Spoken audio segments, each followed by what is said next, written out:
اعوذ باللہ من الشیطان الرجیم بسم اللہ الرحمن الرحیم کل من علیہا فان ویبقى وجہ ربک ذو الجلال والاکرام۔ صدق اللہ العظیم وصدق رسولہ النبی الکریم۔ ان اللہ وملائکتہ یصلون علی النبی یا ایہا الذین آمنوا صلوا علیہ وسلموا تسلیما۔ اللہم صلی علی سیدنا و مولانا محمد معدن الجود والکرم وآلہ وصحبہ وبارک وسلم۔ حمد و صلاۃ کے بعد اللہ کریم نے مسلمان کو اس طرف توجہ دلائی ہے کہ اگر اللہ تجھے کوئی بھی کمال عطا کر دے اور تیرا وجود کوئی ہستی بن جائے، کچھ اختیار کر جائے، تو نے اس پہ اترانا نہیں ہے۔ اپنی ہستی پہ نہ اترائے کوئی کوہ غرور، کوئی تکبر نہیں کرنا۔ تکبر اللہ تبارک و تعالیٰ کی چادر ہے، رب کریم سے بڑا کوئی نہیں، لہذا اللہ عاجزی نہیں فرماتا، وہ متکبر ہے۔ اللہ اکبر، اللہ سب سے بڑا، اللہ بہت بڑا ہے، سب سے بڑا اللہ ہے۔ اب کوئی اور بڑا بننے کی کوشش نہ کرے، عاجزی میں رہے۔ اگر اللہ علم کے طور پر کسی کو کوئی ہستی بنا دے تو وہ یہ سمجھے کہ یہ میرے اللہ کا تحفہ ہے، عطیہ ہے۔ عاجزی میں رہے، انکساری میں رہے۔ اگر اسے عمل کی توفیق مل جائے، رب کریم اسے نماز کا موقع عطا فرما دے، اللہ اسے صوم و صلات کا پابند کر دے، اس کی دعائیں مقبول ہونے لگے، اب وہ اپنے آپ کو ولی کامل نہ سمجھے، بلکہ وہ کہے کہ میں تو رب کا عاجز بندہ ہوں۔ اگر اللہ تعالیٰ کسی کو دولت دے دے اور بے شمار عطا فرما دے، اللہ جسے دیتا ہے بغیر حساب ہی عطا فرماتا ہے، اب وہ بندہ اس پہ ٹھہر نہ جائے کہ دیکھو نا میں بڑا سمجھدار تھا تب مجھے ملی ہے، نہ۔ کچھ لوگ حسب نسب پہ اتراتے پھرتے ہیں، کہتے میں چودھریوں کے خاندان میں ہوں۔ میرا سوال یہ ہے کہ تو پیسے جمع کرا کے چودھریوں کے گھر پیدا ہوا ہے، کیوں الجھا ہوا ہے تو اس چکر میں؟ حسب نسب پہ فخر ہے، علم پہ، عمل پہ، دولت پہ، عہدے پر، اقتدار پر۔ اللہ کو یہ بات پسند نہیں، فرمایا کل من علیہ فان، زمین میں جو کچھ ہے سارا فنا ہو جائے گا۔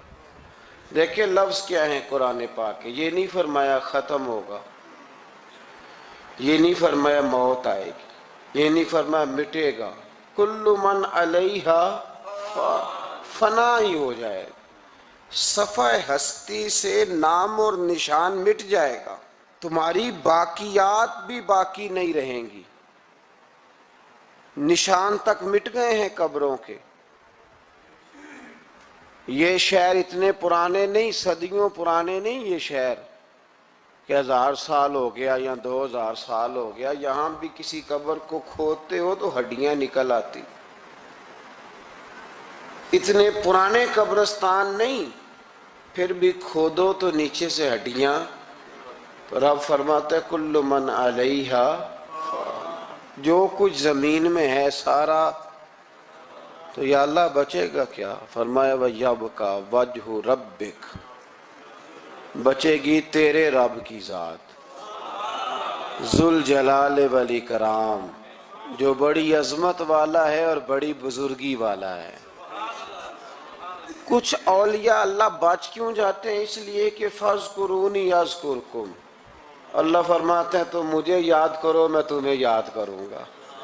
تو جسے اللہ یاد کرتا ہے، چونکہ اللہ باقی ہے تو جسے وہ باقی یاد کرتا ہے وہ بھی باقی رہ جاتا ہے.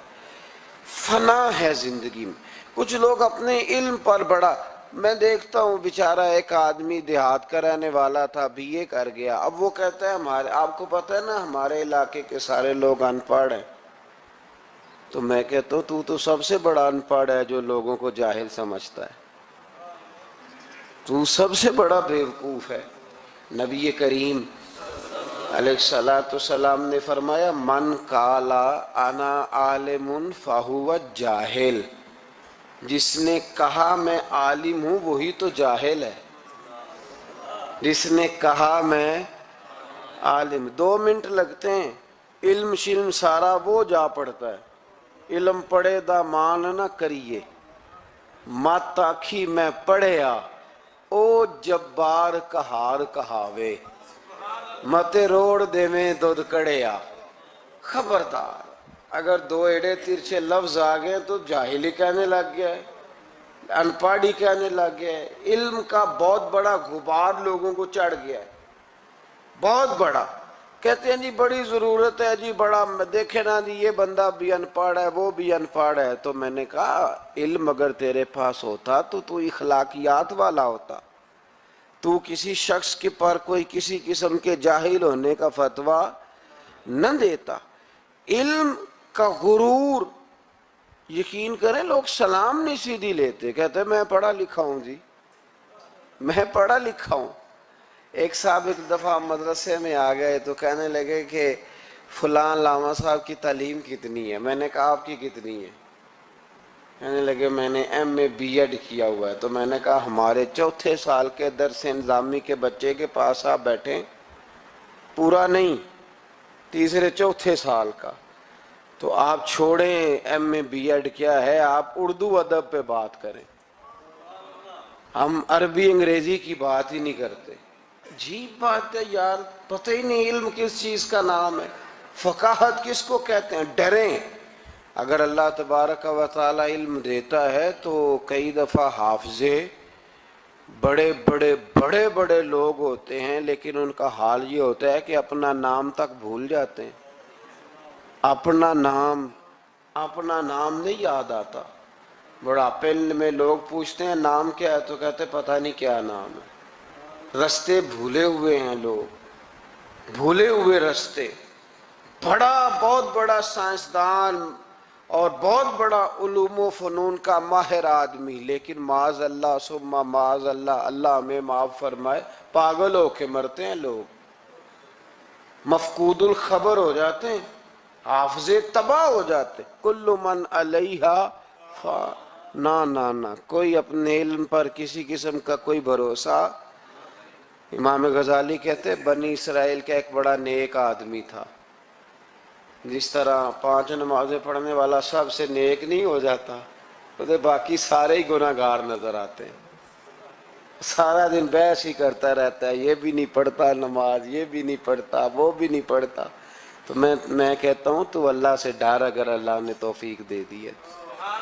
تبلیغ کرنا تیری ذمہ داری ہے، تنقید کرنا تیری ذمہ داری نہیں ہے. تو ڈر اللہ تعالیٰ سے. اگر 2 ایڑے ترچھے لفظ مسجد میں جا کے تو اللہ اللہ کے کر لیتا ہے تو اب تو تنقید نہ کر، فلاں بھی نہیں آتا فلانا بھی نہیں آتا، یہ تیری ذمہ داری. تو تبلیغ کر، جا کے اسے کہہ، جو میں بات عرض کر رہا ہوں اس پر غور کریں. یہاں بیٹھ کے بحث کرنے کی اجازت نہیں کہ فلانا بھی بے نمازی ہے فلانا بھی بے نمازی ہے. حکم یہ ہے کہ اس کے گھر جا، دروازے پہ دستک دے کا بھائی آ نماز پڑھنے چلے. جو کام کرنے والا ہے وہ کرتے نہیں، اور جو نہیں کرنے والا اس پہ بحث ہو رہی ہے، فلانا نہیں آتا، بڑی روٹی ہے، بڑا پیسہ ہے، مسجد نہیں، یہ تو ہے ہی نہیں تیرے کرنے والا کام. تو جا کے پیغام دے. بنی اسرائیل کا ایک شخص تھا تو بڑا عبادت گزار تھا، بڑا نیک تھا، بڑا پرہیزگار. ایک گناہگار بیچارہ، اس نے دیکھا کہ وہ درویش صاحب، صوفی صاحب، نمازی صاحب، حاجی صاحب بیٹھے ہوئے. میں بھی پاس جا کے بیٹھتا ہوں، شاید مجھ پہ بھی اللہ کرم نوازی کر دے۔ میں بھی پاس جا کے، اللہ اکبر، میں کہتا ہوں کیا بات ہے اس گناہگار کی جو اپنے آپ کو گناہگار تو مانتا ہے نا، کیا بات ہے اس کی۔ کہنے لگا میں بھی جا کے بیٹھتا ہوں، شاید مالک مجھ پہ فضل فرمائے۔ اس نیک کے پاس جا کے بیٹھ گیا۔ جب جا کے بیٹھا نا تو نیک کہنے لگا تو کدھر آ گیا ہے؟ اٹھ، چل دوڑ جا، تجھے نہیں پتا تو کہاں آ گیا؟ اتنا ناپاک آدمی صبح شام گناہ کرتا ہے، میرے پاس آ گیا ہے۔ اللہ کریم نے اس وقت کے نبی کو وحی فرمائی کہ اس ولی کو جا کے کہہ دو میں نے تیرے سارے عمل ضائع کر دیے۔ تو اپنے آپ کو اتنا اعلیٰ جانتا ہے، کل من علیہا فان، اگر تجھے تھوڑی سی نماز کی توفیق دے دی تو سب کو گناہگار سمجھنے لگا۔ اور فرمایا گناہگار کو جا کے کہہ دو تو نے اپنے آپ کو گناہگار سمجھ کے میرا ولی سمجھ کے صحبت حاصل کیا، تیرے میں نے سارے ہی معاف کر دیے۔ یہ جو تکبر ہے نا، تکبر علم کا، فضل کا، تقوی کا، پرہیز، اس کو اتار کے پھینکیں، عاجزی پیدا کریں، انکساری پیدا کریں، ڈریں۔ لوگ ڈرا کرتے تھے، حضرت عمر کی بڑی شان ہے نا۔ میرے مصطفیٰ کریم نے فرمایا شیطان وہ گلی بدل جاتا ہے جس گلی میں عمر کو دیکھ لیتا ہے۔ 950 سال حضرت جبریل شان بیان کریں تو جناب عمر کی عظمت ختم نہیں ہوتی۔ حضرت فاروق اعظم اور یہودی اور عیسائی کہتے ہیں کہ 6 مہینے عمر اگر اور رہتے تو دنیا میں کوئی کافر نہ چھوڑتے، اتنا بڑا شخص، لیکن انتقال کا وقت آیا تو لوگوں نے تعریف کی، کہا عمر تیری بڑی بات ہے یار، کیا بات، کمال کر دیا۔ تو حضرت عمر رو پڑے، فرمانے لگے تم میرے گناہ نہیں جانتے، دعا کرو میری نیکیاں اور بدیاں برابر برابر ہو جائیں اور میں چھوڑ دیا جاؤں، حساب سے چھوڑ دیا جاؤں۔ مجھے کسی اعلیٰ درجے کی خواہش نہیں کہ میں کسی اعلیٰ مقام پہ رکھا جاؤں گا، بس دعا کرو برابر برابر معافی مل جائے۔ یہ ان لوگوں کا احساس تھا جن کے تقوی کی گواہی خود رسول پاک نے عطا فرمائی ہے، ان لوگوں کا یہ عالم ہے۔ اور تیرا میرا یہ حال ہے۔ ام ربیعہ ایک خاتون تھی، بڑی نیک عورت تھی، بغداد میں رہتی، اللہ تبارک و تعالیٰ نے بڑی دولت عطا فرمائی۔ ان کی شادی بھی ایک دولت مند سے ہوئی، ایک دولت مند سے شادی ہوئی۔ فرماتی ہیں کہ میں چھت پہ بیٹھی تھی اپنے شوہر کے ساتھ، وہ دولت مند تو بڑا تھا پر متکبر بھی بڑا تھا۔ دروازے پہ فقیر مانگنے آیا تو میرا خاوند بالکنی سے جھانک کے کہنے لگا اسے کچھ نہ دینا، اس دکاندار ہے، یہ دنیا دار بنے ہوئے ہیں، جان بوجھ کے مانگتے ہیں۔ تو میں نے کہا میں تیری دولت سے نہیں دوں گی، میرے میکے سے جو کچھ آیا اس میں سے دینے کی اجازت دینا۔ اس نے کہا جانا ہی نہیں۔ تو عورت کہتی ہے اس مانگنے والے کا، اس جو دروازے پہ شخص کھڑا تھا، اس کے مانگنے والے کا جو انداز تھا وہ بتاتا تھا کہ کئی دنوں کا بھوکا ہے۔ اس جوان کے چہرے پر عجیب بھوک تھی۔ کہتی میں شوہر سے نظر بچا کے آئی اور میں نے چند دینار اس کی ہتھیلی پہ رکھے، جب رکھ کے میں نے دروازہ بند کیا تو سامنے میرا شوہر کہنے لگا میری بغیر اجازت کے دیتی ہے، جا تجھے 3 طلاقیں۔ کہتی میں عزت مند باپ کی بیٹی طلاق لے کے گھر آ گئی۔ جرم میرا یہ ہے کہ میں نے اللہ کے رستے میں خیرات کی ہے۔ کہتی ہیں میرا والد پریشان کہ غلطی جس کی مرضی ہو، قصور تو بیٹیوں کا ہی ہوتا ہے نا، لڑکے پاک کے پاک رہ جاتے ہیں، منگنی بھی ٹوٹ جائے تو بچی کی جو حالت ہوتی ہے وہ کوئی بتا سکتا ہے؟ تو کہتی ہے میں شدید پریشان، میرے والد اور والدہ بھی پریشان، رشتہ کہاں سے آئے گا؟ 1-2 سال ہم شدید کرب میں رہے، رشتہ آیا تو بڑے امیر آدمی کا۔ میں طلاق یافتہ تھی پر بندے کوارے کا رشتہ آیا۔ کہتے ہیں جب وہ رشتہ ہو گیا، میں پہلے دن اپنے خاوند کے پاس گئی تو مجھے کہنے لگا مجھے جانتی ہو میں کون ہوں؟ میں نے کہا نہیں. کہنے لگا میں وہی ہوں جو تیرے دروازے پہ خیرات لینے آیا تھا. تجھے میری وجہ سے طلاق ہوئی تو میں اسی رات جا کے مصلی پہ رویا کہ مولا میری وجہ سے بیچاری کا گھر اجڑ گیا. پھر میں نے 18 گھنٹے محنت کی تو میں نے تجھے عزت دینے کے لیے. کہنے لگا اب تجھے بیوی بنا کے نہیں مہرانی بنا کے رکھوں گا, میں تیری نوکری کروں گا, تو میری محسنہ ہے. کہتی ہیں 1 سال گزرا, مجھے اللہ نے بیٹا بھی دیا, میں چھت پہ اپنے شوہر کے ساتھ بیٹھی تھی, دروازے پہ مانگنے والا آیا تو میرا شوہر سارے کام خود کرتا تھا. آج جب مانگنے والا آیا تو کہنے لگا جب کوئی مانگنے آئے تو تو نے دینے جانا ہے. کہتی ہے میں دروازے پہ مانگنے والے کو دینے گئی تو میری چیخ نکل گئی, میں دھڑام سے گری, میرا شوہر دوڑا آیا, کیا ہوا؟ کہنے لگی پتہ ہے مانگنے کون آیا؟ یہ وہی ہے جو میرا پرانا شوہر تھا. بے پرواہی ویک سجن دی جتھے کسے دی پیش نہ جاوے, انہیں تاجاں والے در در رولے. تاجاں والے تخت و تاج والے, تاجاں والے در در رولے تے منگتیاں تخت بٹھاوے. اوے سجنا کسے نو کارا مل رہی, کوئی کعبےوں خالی آوے. کہتی ہیں ام ربیہ کہ وہ شخص میرے دروازے پہ, میں رونے لگی. دولت کا تکبر کرتے ہیں لوگ.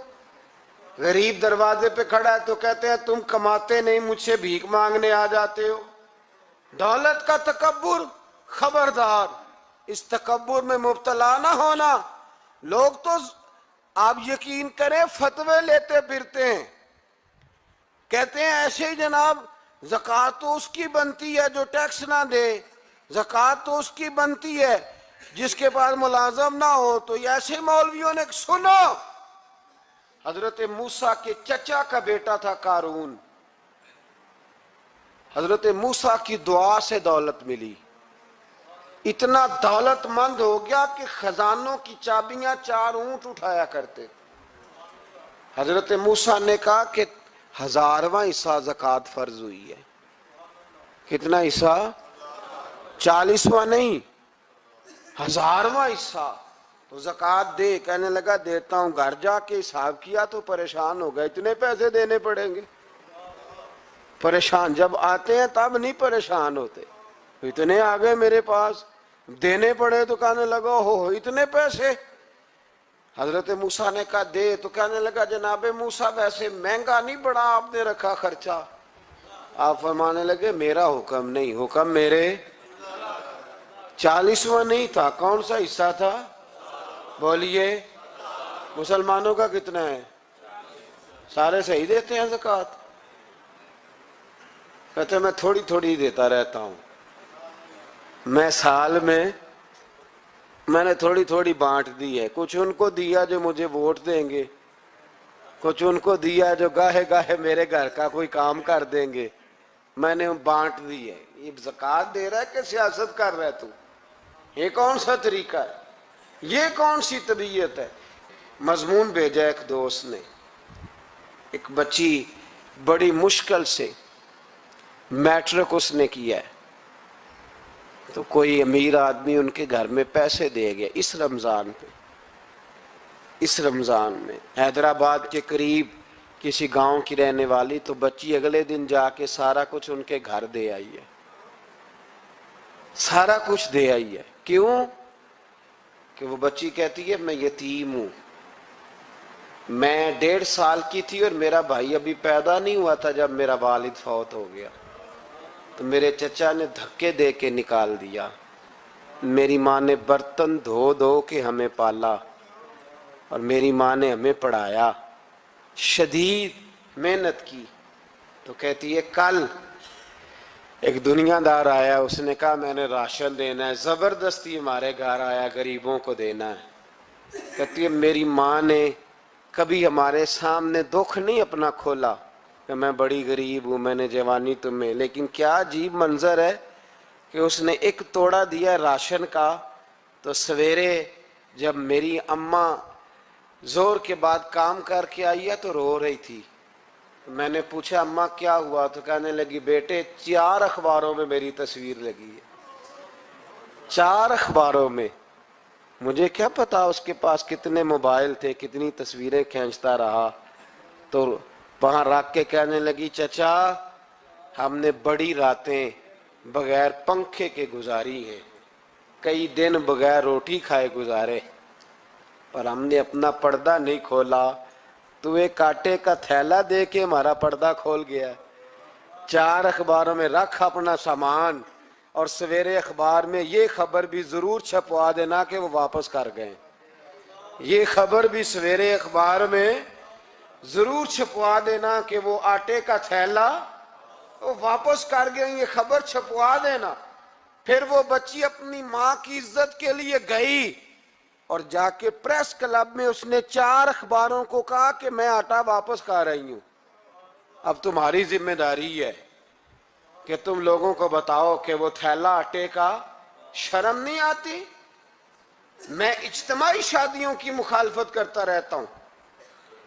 دل کرتا ہے تمہارا کہ تمہاری بیٹی اور تمہارا داماد بٹھایا جائے اسٹیج پہ اور کہا جائے خیرات میں اس کی شادی ہو رہی ہے، اخباروں پہ تصویر آئے. کسی غریب کی بچی کی شادی کر دیا تو بورڈ لگوا دیا 30 اجتماعی شادیاں. وہ تماشا ہے؟ غریبوں کی بیٹیاں تماشا بنانے کے لیے ہیں. اگر کسی غریب کی بچی کی خدمت کر دیا تو اس طرح کر جس طرح حسین کے بیٹے امام زین العابدین کیا کرتے. امام زین العابدین، امام حسین کے بیٹے، جب دنیا سو جاتی تو سیدہ کا پوتا اپنے کندھے پر اناج کی تھیلی رکھ کے غریبوں کے دروازوں پہ دستک دینے پہنچ جاتا. غریب باہر نکل کے پوچھتے نام کیا ہے؟ کہنے لگے میرا نام نہ پوچھو، میری تو میرا دادا ڈیوٹی لگا گیا، میری تو میرا ابا ڈیوٹی لگا گیا، یہ تمہیں تمہارے حصے کا راشن ہے، اسے قبول کر لو. یہ ان لوگوں کا طریقہ تھا. یہ کیا انداز ہوا کہ 4 اخباروں میں خبر، عزتیں لوگ اچھالتے پھر. اس کو کہا قارون کو زکوٰۃ دے، کہنے لگا کوئی نہیں. بلکہ اس نے الزام لگایا. حضرت موسیٰ تقریر کر رہے تھے تو ایک بندہ لے کے آ گیا، اس کے پیچھے ایک عورت ہے. کہنے لگا موسیٰ خطبے بڑے دیتے ہو، پر ایک بی بی کہتی ہے کہ حضرت موسیٰ نے تو میرے ساتھ معاذ اللہ ثم معاذ اللہ نقل کفر نہ باشد، موسیٰ نے تو میرے ساتھ زیادتی کی ہے. حضرت موسیٰ اللہ کے نبی جب عزت دار آدمی سے آ کے سوال پوچھتے ہو تو بیچارہ ٹوٹ جاتا ہے. وہ بیچارہ ٹوٹ جاتا ہے جب لوگ پوچھتے ہیں نا یہ تو کھا گیا فلانی شے. عزت دار اس نے اپنی زندگی بڑی مشکل سے کاٹی ہو پر وقار سے کاٹی ہو، وہ تڑپ اٹھتا ہے. حضرت موسیٰ بڑے جلالی تھے، پر جب قارون نے عورت کا الزام لگایا تو رو پڑے. سجدے میں سر رکھ کے کہنے لگے مولا مجھ سے اتنا سخت امتحان نہ لے، میں نے تو سارا کچھ تیرے نام کیا ہوا ہے. پھر ممبر پہ بیٹھے بی بی سے کہنے لگے سچ بتا ماجرا کیا ہے. جب جلال سے پوچھا تو عورت تڑپ اٹھی، کہنے لگی اس نے پیسے دیے تھے آپ پہ الزام لگانے. حضرت موسیٰ نے دعا کی، کہا یا اللہ تو دیکھ رہا ہے اس نے تیرے نبی کے ساتھ کیا کیا ہے. جب وہ غرق ہونے لگا نا زمین میں، زمین پھٹی اندر جانے لگا تو کہنے لگا لگتا ہے میری دولت تم سنبھالو گے. حضرت موسیٰ نے کہا اس کے خزانے بھی ساتھ ہی رکھو. سارے خزانے سر پہ رکھے اور خزانوں سمیت زمین میں غرق ہو گیا. علم پڑے دا مان نہ کریے مت آکھی میں پڑھیا، او جبار کہار کہاوے متے روڑ دیوی دودھ کڑ. تو دولتوں سمیت لوگ غرق ہو گئے. کدھر گیا ان کا مال، کدھر گیا؟ اورنگزیب عالمگیر جانے لگے تو بیٹے سے کہنے لگے میرے ہاتھ نہ کفن سے باہر نکالنا، جنازہ اٹھے تو میرے ہاتھ لٹکنے چاہیے. لوگوں نے کہا کیوں؟ کہنے لگے میں لوگوں کو بتانا چاہتا ہوں تھا میں بادشاہ پر خالی ہاتھ جا رہا ہوں. کفن کو جیب ہوتی ہے تو کس کے لیے پیسے جمع کر رہے ہو؟ قبروں میں بینک ہوتے ہیں، کس کے لیے گن کے سوتے ہو رات کو؟ کس کے لیے؟ کل من علیہا، ہر چیز فنا ہوگی۔ میرے پاس بڑا عہدہ ہے جی، میں چیئرمین ہوں، میں کونسلر ہوں، میں ایم پی اے ہوں، میں ایم این اے ہوں، میں فلاں صاحب ہوں، میں فلاں صاحب ہوں۔ بڑا لوگوں کو میں نے دیکھا ہے گردن میں سریا، کب تک ہو؟ کب تک ہو؟ وزیر اعظم ہو تو کب تک ہو؟ ہم نے تو دیکھا ایک بندہ وزیر اعظم ہوتا ہے، اگلے دن لکھا ہوتا ہے مجرم ہے۔ ایک بندہ صدر ہوتا ہے، اگلے دن لکھا ہوتا ہے ملزم ہے۔ کیا بات کرتے؟ یہ تو آنے جانی۔ حضرت امام مالک بیٹھے تھے ہارون رشید کے پاس، سخت پیاس لگ گئی ہارون رشید کو، اتنی سخت گرمی پیاس، یہ روزہ کھول کے نا کوئی چیز نہ ہو، پانی ہو تھوڑا سا ٹھنڈا سادہ پانی، تو دل کرتا ہے سارے پی جائیں آج۔ حضرت مولا علی نے مثال دی ہے، شیر خدا نے۔ حضرت علی نے انوکھی بات کرتے، کہتے ہیں نا مجھے فلاں جان سے پیارا ہے، تو شیر تھے نا تو شیروں جیسی باتیں کرتے تھے۔ کسی نے پوچھا آپ کو نبی پاک صلی اللہ علیہ وسلم سے کتنا پیار ہے، تو فرمانے لگے سخت گرمی سخت پیاس میں جتنا بندے کو ٹھنڈے پانی سے پیار ہوتا ہے، مجھے اس سے بھی بڑھ کے اپنے نبی سے پیار ہے صلی اللہ۔ کیسی مثال عطا فرمائی۔ لوگ وہیں کھڑے ہیں جان سے زیادہ پیارے، فرمایا نہیں، سخت گرمی میں سخت پیاس میں اتنا بندے کو ٹھنڈے پانی سے پیار ہوتا ہے، مجھے اس سے زیادہ مصطفیٰ سے پیار ہے۔ یہ مولا علی کا فرمان ہے۔ ہارون رشید کو پیاس لگ گئی تو پانی کچھ دیر سے آیا تو تڑپنے لگا، پانی لاؤ، گلا خشک ہو گیا، گھنٹہ ہو گیا، شور کرنے لگا، جلال میں آ گیا، تڑپ، لاتے کیوں نہیں، جلدی کرو۔ جب بندہ گرمی میں آتا ہے نا باہر سے تو پانی دیر سے آئے نا تو دل کرتا ہے کہ وہ ہو سکتا ہے گھر میں کوئی بم بھی پھوڑ دے، پانی کو دیر سے آیا ہے، پہلے پانی۔ اس لیے سمجھدار خواتین باہر سے جب کوئی آتا ہے تو پہلے پانی لاتی ہیں، پانی لاتی ہیں، پانی پی لے جناب۔ تو ہارون رشید تڑپ رہا ہے، امام مالک قریب بیٹھے تھے، خادم کہنے لگا حضور ایک کنواں خشک ہو گیا ہے اور دوسرا آپ کی شایان شان نہیں، پانی صاف نہیں، تو تیسرے سے بندہ لینے گیا ہے، آ رہا ہے۔ بندہ تھوڑی دیر سے آیا تو ہارون رشید بڑا پریشان تھا۔ اب بات امام مالک کر رہے تھے تو وہ نہ توجہ اس کی پانی کی طرف تھی، پیالہ پانی کا اندر داخل ہوا تو ہارون رشید کا دل کرتا تھا کہ اڑ کے پانی کے قریب چلا جاؤ، لپک رہا تھا پانی کی طرف۔ جب پانی آیا اس کو پکڑایا تو امام مالک رحمت اللہ علیہ کہنے لگے بادشاہ ذرا ٹھہر جا، ٹھہر جا، پی لے، نہ آگے ہے نا اب تیرے قبضے میں ہے، ایک مسئلہ مجھے بتا لے پھر پانی پینا۔ ہارون رشید ایک رات پہلے نا بڑی باتیں کر رہا تھا کہ میں حکومت صحیح چلا رہا ہوں، میرے معاملات بڑے اچھے ہیں، اپنی حکومت کی تعریفیں ایک رات پہلے ہو رہی۔ اب جب پانی پینے لگا تو امام مالک اس کو رات والی بات پہ اسے سمجھانا چاہ رہے ہیں، فرمانے لگے بادشاہ رک جا، رک گیا۔ آپ فرمانے لگے اگر یہ پانی ملتا ہی نہ، پورے ملک میں نہ ملتا، پھر تجھے پتہ چلتا پوری دنیا میں نہیں۔ ذرا سوچیں آپ، اگر پانی خدا نہ خواستہ اگر پانی ملے ہی نہ، کا نہ ملتا، پانی کو کوئی اہمیت تو نہیں نا ہم دیتے، نلکا کھلا ہے تو کھلا ہے، اور اگر ملے نہ تو ہماری بنیادی ضرورت ہے پانی، ایک قدم نہ لوگ چل سکے۔ کہا ہارون رشید اگر ملے ہی نہ اور اگر تجھے لینا پڑے ایک پیالہ پانی کا تو کیا دے کے لے گا؟ کہنے لگا میں اپنی آدھی سلطنت دے دوں گا، آدھی حکومت اور پانی کا پیالہ لے لوں گا۔ امام صاحب فرمانے لگے چل سمجھ میں آ گیا، پی لے پانی۔ اس نے پی لیا تو پیا اس طرح کہ پانی پیالہ منہ سے لگایا تو اتارا تب بھی جب ختم ہو گیا تو امام صاحب فرمانے لگے پی لیا؟ کہ پی لیا۔ فرمانے لگے ایک مسئلہ اور بتا، اب اگر تو نے پانی پی لیا تیرا پیشاب بند ہو جائے، یہ پانی پینے کے بعد پھر پیشاب آنا بھی ضروری ہے، اگر بند ہو جائے تو پھر کیا دے گا؟ تو امام صاحب کی طرف غور سے دیکھنے، فرمانے لگے سوچ کے بتانا۔ کہنے لگا حضور آدھی سلطنت باقی کی بھی دے دوں گا۔ تو امام صاحب نے رومال اٹھایا، کندھے پہ رکھا، چلنے لگے۔ کہاں جا رہے ہو؟ فرمانے لگے اس بادشاہ کے پاس کیا بیٹھنا جس کی پوری سلطنت کی قیمت پانی کا ایک پیالہ ہے۔ ایک پیالہ پانی کا اگر نہ ملے تو آدھی گئی، اور پیشاب نہ آئے تو باقی بھی۔ کہنے لگے تو کس سلطنت کی باتیں کرتا ہے؟ کل من علیہا فان، ہر چیز۔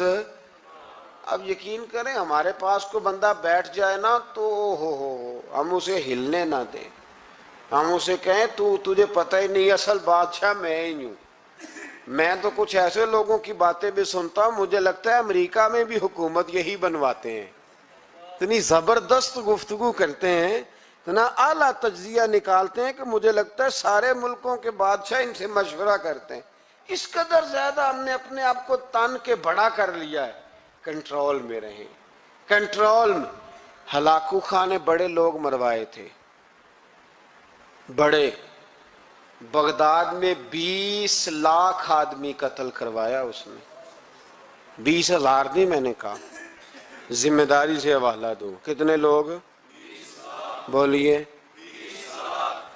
16 لاکھ آدمی اس نے تلوار سے مروایا۔ لوگوں نے نا زیر زمین تہہ خانے کھودنے شروع کر دیے، 4 لاکھ آدمی تہہ خانوں میں چھپ گیا اور چن چن کے مسلمان مارتا تھا۔ جب ہلاکو کو کسی نے بتایا نا 4 لاکھ بندے چھپ گئے، اس نے نہروں کے بند توڑوا دیے، دریاؤں کے بند توڑوا دیے، پانی زیر زمین چلا گیا، 4 لاکھ آدمی ڈوب کے مر گیا۔ 20 لاکھ آدمی مروایا۔ ایک دن ایک علاقے میں گھوم رہا تھا، لیمو کھانے کا بڑا شوقین تھا، بازار میں گیا تو ایک لیمو خریدا۔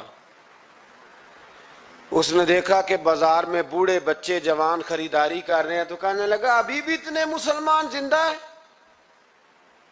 بناؤ ان کی لائنیں، قتل کرنا ہے۔ 3 لائنیں بن گئی، ایک بوڑھا آدمی بھی لائن میں آ گیا، لیمو کھا رہا ہے، اس کو ہلکا ہلکا چوستا ہے، گھوڑے پہ بیٹھا ہے، قتل کرا رہا ہے لوگوں کو۔ ایک بابا جی پہلی صف میں تھے، جب پہلی صف قتل ہونے لگی، بابا جی پچھلی صف میں دوڑ کے ہو گئے۔ ہلاکو خان ہنس رہا ہے اس کو دیکھ کے۔ معاذ اللہ، جب بندہ ہوتا ہے نا کسی منصب پہ، پھر وہ مذاق اڑاتا ہے دوسروں کا۔ بابا دوسری صف میں آیا تو ہلاکو خان نے وہ بھی قتل کرائی، تو بابا دوڑ کے تیسری صف میں۔ آخری صف کے کونے پہ جب بابا کھڑا ہو گیا نا تو سارے بندے مر گئے۔ بابے کو قتل کرنے لگا جلاد، ہلاکو کہنے لگا ٹھہر جا، کہنے لگا بابا تو تیسری صف میں آیا تھا، تیرا کیا خیال تھا بچ جائے گا؟ بابا کہنے لگا خیال نہیں، میرا یقین ہے کہ میں بچ جاؤں گا، میرا شرط یہ ہے کہ یقین ہو اندر، شرط یہ ہے کہ ہنس کے کہنے لگا ہلاکو خان کیسے؟ تو بابا کہنے لگا اگر اللہ چاہے تو بچ سکتا ہوں، اگر اللہ چاہے تو میں۔ بہت سارے لوگ ہیں ڈاکٹر لکھ کے دے دیتے ہیں نہیں بچے گا، وہ بچ جاتا ہے، کیونکہ بچانے والا اللہ ہے۔ کہا اللہ چاہے تو بچ جاؤں گا۔ تو ہلاکو کہنے لگا کیسے؟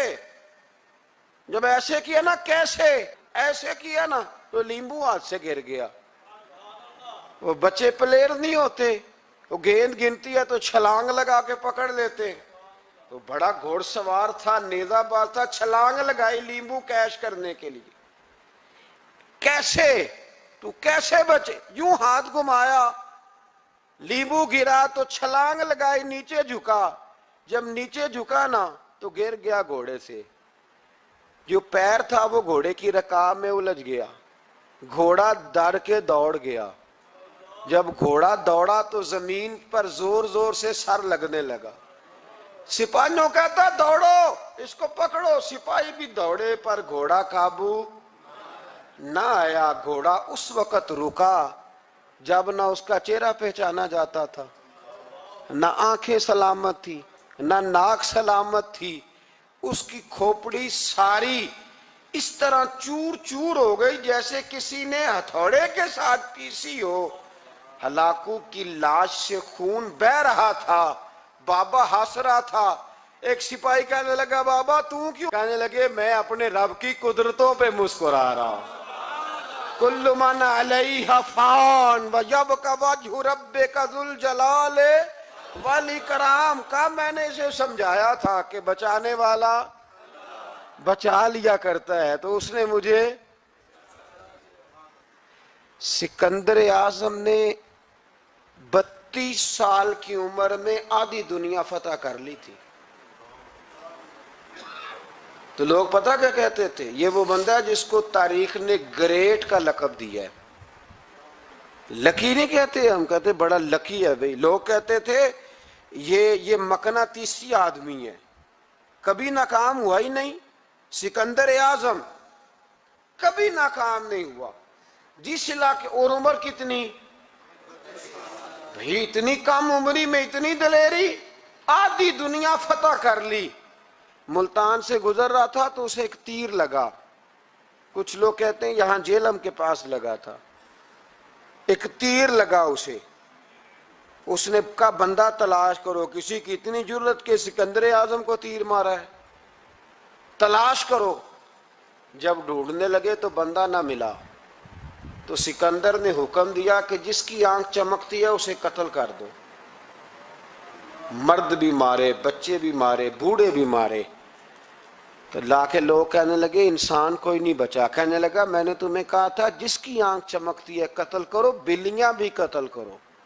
ہو سکتا ہے کسی بلی نے منہ میں رکھ کے پھینکا ہو. کتے بھی مار دو، کبوتر بھی مار دو. ہر چمکتی والی آنکھ اس نے بند کر دی. یونان کے قریب ایک بستی کا رہنے والا سکندر عراق کے شہر بابل میں تھا. ملیریا بخار ہوا.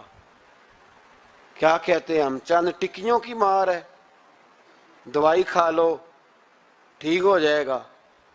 ملیریا بخار ہوا. 32 سال.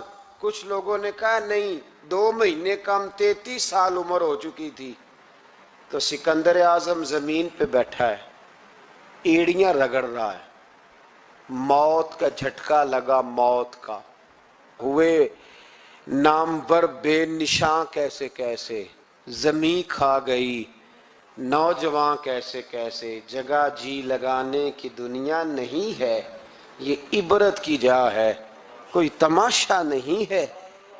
ایڑیاں رگڑ رہا ہے. 2 ہفتے کا سفر رہ گیا تھا. گھر پہنچنے کا تو سکندر ایک صوبے کا، ایک ملک کا، ایک چھوٹے سے علاقے کا سربراہ نہیں. سکندر آدھی دنیا فتح کرنے والا. پلیٹ میں رکھ کے کسی نے حکومت نہیں دی، خود محنت کر کے فتح کی. لیکن سکندر ایڑیاں رگڑتا ہے، زور زور سے زمین پہ مارتا ہے اور کہتا ہے کوئی ہے جو مجھ سے میری ساری سلطنت لے لے اور مجھے صرف 2 ہفتے کی زندگی لے دے. میں پردیس میں نہیں مرنا چاہتا، گھر مرنا چاہتا ہوں. کوئی مجھے 2 ہفتے کی زندگی، 2 ہفتے کی، کوئی 2 ہفتے. مٹی دیں تو مٹی رہنا ہی ایمی کا دی بلے بلے. اج مٹی دے اتے بندے آتے، کل مٹی دے تھلے. کا کوئی مجھے مہلت لے دے. لیکن رب کا قانون ہے جب وقت آ جاتا ہے پھر مہلت. میرے بھائی اپنی زندگی نہ عاجزی میں، جھوک کے، سادگی میں، کونے میں. دنیا کے پروٹوکول ختم ہوں گے. اصل پروٹوکول وہ ہے جو اللہ قیامت کے دن عطا فرمائے گا. میرے نبی پاک نے فرمایا امیر جو ہوں گے، امیر وہ چونٹیوں کی شکل میں ہوں گے اور غریب اپنے پیروں کے نیچے انہیں مسل کے چلے جائیں گے. یہ وہ والے امیر جو تکبر کرتے تھے. ورنہ تو امیر حضرت عثمان غنی بھی ہیں، حضرت عبد الرحمن ابن عوف بھی ہیں، حضرت سلیمان علیہ السلام بھی ہیں. جو امیر تکبر کرے، اکڑ جائے، اگر امیر ہو عاجزی اختیار کرے تو پھر تو اللہ اسے جنت بھی عطا فرماتا ہے. تو میرے بھائی اپنے آپ کو سمیٹیں. ہم جانے کے لیے جن کی عمریں میری طرح 40 سال کی طرف سفر کر رہی ہیں نا، وہ آدھی زندگی جی چکے ہیں، باقی آدھی پتہ نہیں ہے۔ لوگ اتنا لمبا یاد نہیں رکھتے۔ حضرت مولا علی قبرستان گئے تو قبر والوں سے کہنے لگے، قبر والوں تمہارا کیا حال ہے؟ تو ایک مردہ قبر کے اندر سے بول کے کہنے لگا، علی کفن پھٹ گیا ہے، ہڈیاں چور چور ہیں، مال تو پتہ نہیں کہاں رہ گیا، پر حساب دینا پڑ رہا ہے۔ آپ بتائیے پیچھے ہمارے گھر والوں کا کیا حال ہے؟ تو حضرت علی فرمانے لگے، جہاں تم بیٹھتے تھے وہاں کوئی اور بیٹھنے لگ گیا ہے، تمہاری بیویوں نے نئے نکاح کر لیے، تمہارے دوستوں نے نئے دوست بنا لیے، اب تو لوگ تمہیں یاد بھی نہیں کرتے، اب تو تمہارا ذکر ہی کوئی نہیں کرتا، اب تو ختم ہو گیا، تمہارا تذکرہ بھی کوئی نہیں۔ تذکرہ اسی کا رہے گا جس نے رب کو یاد کیا اور پھر رب نے اس کا چرچا کیا، اس کا تذکرہ رہے۔ اپنے آپ کو ایک موقع پر بھی کبھی متکبر نہ ہونے دے۔ عاجزی حسن ہے زندگی کا۔ خزانہ آئے تو قارون نہ بنے، محل بنائیں تو شداد نہ بنے۔ اگر اللہ تعالیٰ دولت دے تو کبھی بھی اپنے آپ کو نمرود اور فرعون نہ بننے دے۔ اقتدار ملے تو کبھی بھی اپنے آپ کو ہلاکو خاں اور چنگیز خاں نہ بناؤ، اور اگر نمازی بنو تو وہ والے نمازی بنو جو نمازی بھی ہوتا ہے۔ حضرت عمر فاروق کو کسی نے عید والے دن دیکھا تو عمر رو رہے تھے، چھوٹی عید والے دن۔ ہمارے ہاں تو لوگوں نے ڈیک تیار کر کے رکھ لیے ہیں، تیاری ہو گئی ہے، چاند رات کو جو نیکیاں کمائی ہیں وہ ساری شیطان کے حوالے کریں گے معاذ اللہ، الا ماشاء اللہ۔ اس کو کہیں گے لے جا، ہم نے کمائی ہیں تیرے لیے، فوراً پہلی رات ہی، ادھر اعلان ہوا نہیں ادھر تماشے لگے نہیں معاذ اللہ۔ حضرت عمر عید والے دن رو رہے تھے، کسی نے کہا عمر یہ خوشی کا دن ہے آپ رو رہے ہیں؟ تو فرمانے لگے خوش تو وہ ہونا جس کو یقین ہے کہ اس کا نماز روزہ قبول ہو گیا، مجھے تو ابھی پتہ ہی نہیں میرا قبول ہوا ہے کہ واپس کر دیا جائے گا، جاؤ مجھے کچھ خبری سناؤ آ کے کہ میرا قبول ہوا۔ وہ تو بے نیاز ہے، وہ تو دل کرے تو کہے جا اٹھا کے لے جا، تیرا مجھے پسند ہی نہیں۔ عاجزی میں رہیں، انکساری میں رہیں، عمل کر کے روئیں، کہے مولا تیرے قابل تو نہیں پر تو میرے